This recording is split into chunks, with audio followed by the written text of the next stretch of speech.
When facing an assassination attempt, Nick simply tilted his head and effortlessly dodged the killer's bullet. Even when an out-of-control car came rolling toward him, he calmly stopped in his tracks, calculated the timing in his mind, then ducked at the last possible second, narrowly avoiding the runaway vehicle. Nick was a magician, though he seemed more like a wizard. His performances relied entirely on predictions. He predicted that Ruth's necklace would fall off in exactly 3 seconds.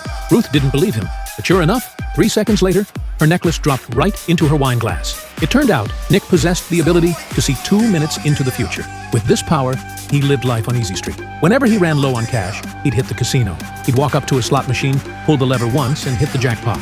At the card tables, he could double his chips in just a few minutes. Of course, Nick never went for the big scores. He knew that would only bring trouble. With a gift like this, you had to keep a low profile. But on this particular day, while Nick was cashing in his chips, a suspicious man approached nearby. Nick immediately foresaw that this guy was about to rob the place and would kill 2 innocent people in the process. There was no time to think. He rushed over and tackled the would-be robber, preventing a crime that hadn't happened yet, and snatching the man's gun. Unfortunately, this made Nick look like the criminal. Security wanted to arrest him, so Nick quickly spun around and vanished into the chaotic crowd. Soon, every security guard in the casino was hunting for him, but Nick smoothly evaded every attempt to catch him. First, he hid behind 2 customers to avoid 1 guard. He bent down to tie his shoe, dodging the second. Standing up and turning away with his eyes closed, he slipped past the third. He paused to check his watch, timing his movement perfectly with someone else's to avoid the 4th. A last-second turn into a hallway helped him escape the 5th. He weaved through the blind spots of the 6th and 7th guards, passing so close they could have touched him, yet somehow nobody noticed. The casino boss watched him stroll around in plain sight,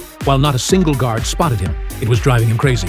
Nick ducked into the restroom, stripped off his jacket and shirt, and while someone was washing their face, he swiped their cowboy hat. Transformed into a cowboy, he emerged and glanced down at a vending machine, avoiding the 8th and 9th guards. Then he walked straight out the casino's main entrance. Taking advantage of a valet's 2-second distraction, he hopped into a random sports car and made his clean getaway.